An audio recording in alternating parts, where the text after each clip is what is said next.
أكبر الله أكبر الله أكبر.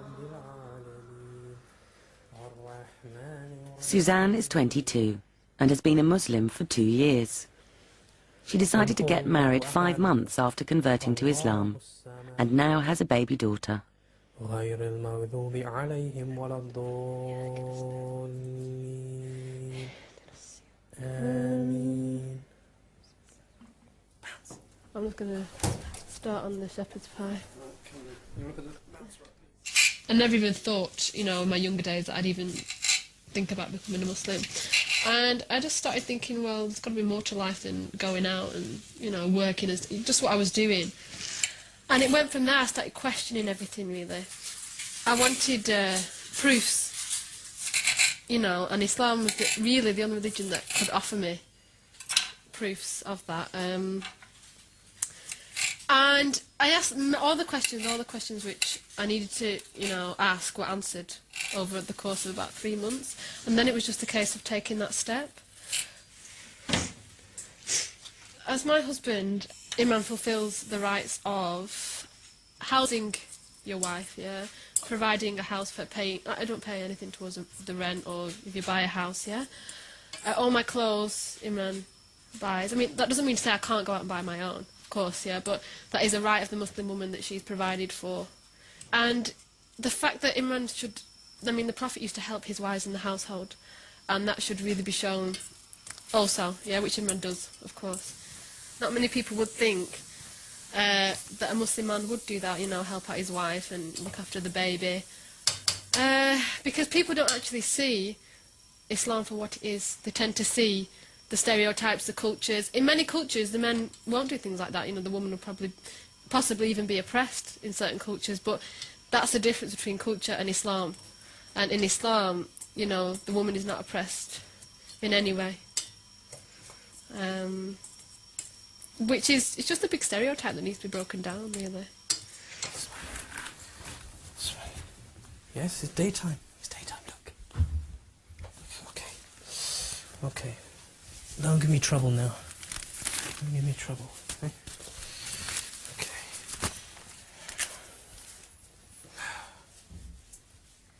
One of the things you notice, I mean, this was prior to actually being married, is that there is, you know, subtle underlying racism in society, you know, as opposed to, say, 20 years ago, when people could simply shout abuse and it would be commonplace. Nowadays, it's a lot more hidden, you know, and I'm not foolish enough to think that it's disappeared.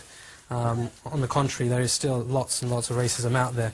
Now, after getting married to Suzanne, I'll admit that I think I did underestimate the level of this in society. On the whole, it's just subtle. It can be, you know, a sly look. A lot of the time it's looks. You know, no one really... I get the impression people are quite wary of Muslims who look like Muslims anyway, so rather than be confrontational, you know, they do what they think they can get away with. You know, I've grown up in a very multicultural environment, and Suzanne hasn't. And now, looking at it from the inside, she can see that apart from the big cities, people aren't used to seeing people like us. You know, there's a place called Clitheroe, which is quite close to here. You know, and, you know, it's a quaint little English village. You know, it's very nice in the summer. You know, lots of tourists go there. And Suzanne used to go there with her family. So, you know, she wanted to share that with me. And, you know, we ended up going there, and we felt very much excluded from what was going on, you know, to the point where, you know, we felt that we were being watched intensely by everyone and anyone. What's wrong? What's wrong? It's done. Everything done. Look. Imran, as my husband and other Muslim men, shouldn't really go out to have a conversation with another woman, if there's no need for it. It doesn't mean to say you ignore the opposite sex point blank, but you're not supposed to get involved in a deep conversation with them where they get to know you, you get to know them, and one thing leads to another. So that's you know, that's both for the man and the woman. There has to be an element of modesty for both. She's playing up a bit. Okay. Well, if you pray first, I'll make some milk, feed her, get her settled, and then I'll pray afterwards. Yeah. Come on, sweetheart. I think she'll go to sleep. Yeah. If she does, just join, yeah? Okay. Just join the prayer with me. Okay. I knew Imran before I married him for a matter of weeks, to be honest. I'm not going to say that I wasn't scared at all, because it's a scary thing. But because I was doing it for the sake of you know, my beliefs and the sake of my religion, then that kind of overcame that fear.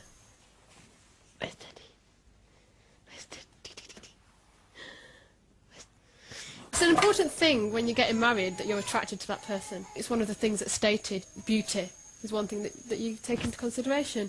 And if you're not attracted to the other person, then, you know, I wouldn't marry somebody that I wasn't attracted to.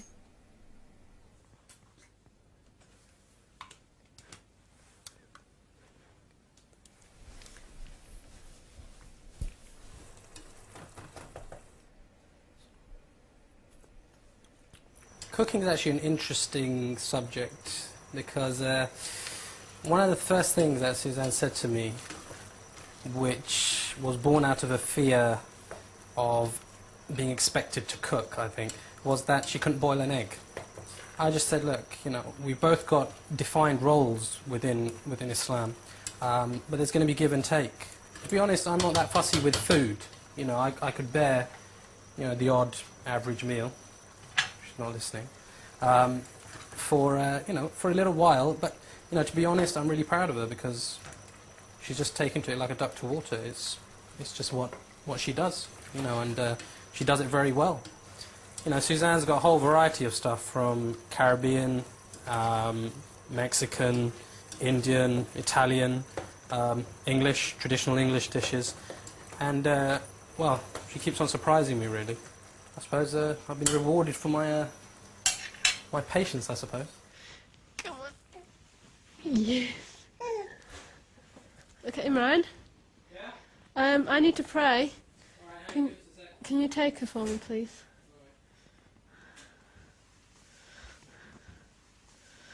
Thank you. Let's let Mummy pray. Bismillahirrahmanirrahim.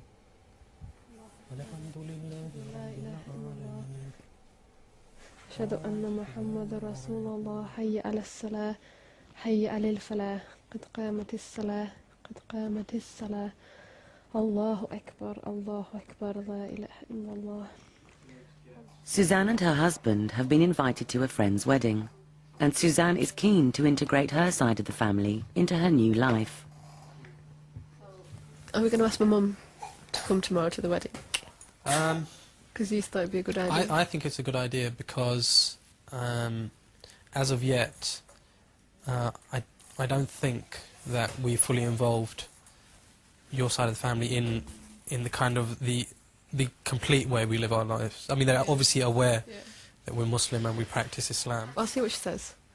Yeah, I think she'll come. She might be a bit shocked at the segregation. My mum's been introduced to a lot since I become Muslim. Beforehand, she probably didn't know much about Islam at all, other than what she saw in our hometown, which was not really any practicing Muslims, just Asians. Yeah, but isn't that what, you know, communities all over the country see? They see, well, predominantly Asians, Pakistanis, as Muslims, therefore view the religion as that. Yeah, that's it, definitely. Even my friends thought, you know, mentioned the word, you know, Pakistani and this and that, rather than becoming a Muslim. Yeah. So they viewed it as you becoming a Pakistani? Some, yeah. Taking up the culture and stuff. Yeah. I think I appreciate the fact that your family respect me. Yeah, they do. Yeah. Even though they may have had preconceived ideas. Yeah. That's such a blessing that you get on with my family. I don't know, you know, that's really important to me. But they've also got issues as well. Yeah, and the scarf's quite a hard thing, understandably, for my family to, you know, it's a big change and it's a big statement as well. The last thing I want to do is upset my parents through all this, because, you know, the last thing I want to do is cause any friction. So I was brought up Christian, yeah. They didn't expect this. It's just a big turnaround, really. So I can understand it, you know, from going out dressed just as your normal 20-year-old would in this country, to dressing like this. It's like, okay. And then that's what they will see Islam is. I have to dress like this, I can't drink anymore, rather than looking at why I've actually chosen this way, you know, the belief of Islam, why it makes sense to me. But I hope I can understand why, and I hope it'll, you know, come. I hope they can understand one day. Whose cross deceived both Van Nistelrooy and Sebastian Schemmel. Suzanne is in her final year of teacher training. She encourages her new friends to meet old college friends whenever possible. Sit down. Ooh. Wow, or in London. I know. You don't need toys, you know. Just shake a bottle. Before Suzanne was Muslim, we used to go out drinking quite a bit. You know, it was like party life, or all first years. So in terms of you know, our social life has changed quite a bit. And you know, with the birth of Zara, we don't really see each other as much as we used to, because you know, Suzanne's got great responsibilities now. But we still have our girly chats, and any problems I've got, I still always go to Suzanne. That's it, yeah. She still let me know. Our relationship hasn't changed in that respect. Not at all, no. In other But respects. just in terms of our socially. social life, yeah. Like we don't go out to the pub anymore, or, you know, we have to actually think about what we're going to do more. That's it. You know, if we want to go out for dinner or something, you have to think about it a little bit Because more. there's a ball, isn't there, at the end of Yeah. this year for our university, Yeah. but I'm going to arrange a meal for Julie and Adele and the friends that I used to live with and have it here. Just have, you know, a kind of social get-together here. Yeah, so that we can still say, you know, goodbye to each other at the end of the year, but In the so way. that, so that we're all included again instead of a big ball. Yeah. So, it works out. Yeah, it works out fine, yeah. To be honest, I do miss going out clubbing with Suzanne, because it was a really good laugh. We used to have a really, really good time, and I've got some fantastic memories of when we used to go out, you know, to pubs drinking. Oh, bless you.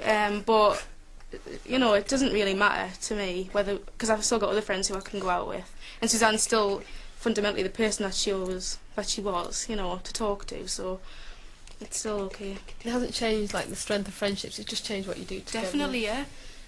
There's more to friendships than Well, just going that's out it. to the pub, isn't there? There is. And your true friends stick by you Yeah, no matter definitely, definitely. what. I think when people come to Islam, I think a lot of people find out who the true friends are and who aren't really. Yeah.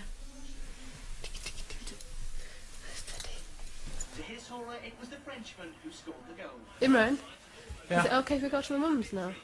What time is Because it? we need to get there for 6. If we leave in about 5 minutes. Okay. Yeah? Yeah, no problem. Alright then. Alright, you want to get pop ready? Yeah, I'm going to get her ready. What about Julie and Adele? Well, Are they coming with us? no. They're going home. Alright, okay. Yeah, so just...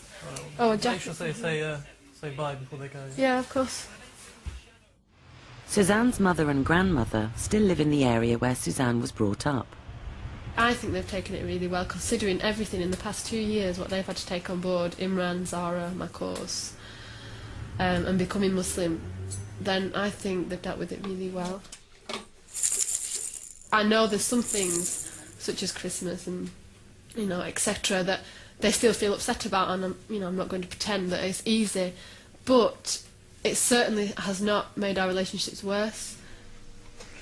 When Suzanne first told me she was turning Muslim, I think perhaps I didn't want to believe it at first. I didn't really take much notice. I think you thought it was a phase, didn't yeah, you? I remember just- saying to me, Yeah, oh, just thought probably it was a just phase. Yeah, we did, really. But I've realised since that it's not a phase.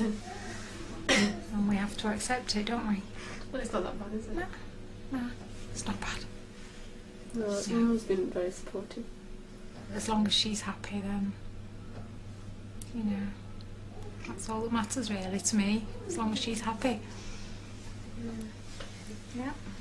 Yeah, we talked about it quite a lot. Yeah. You know, made sure that... Because I think, especially my dad as well, the fear of losing me and me perhaps... Your dad felt that way, didn't he? Yeah, perhaps leaving my family because... But that's not the case, is it at all? No, I never felt that you would. I actually feel closer... I don't know about you, but I feel closer to you now. Mm.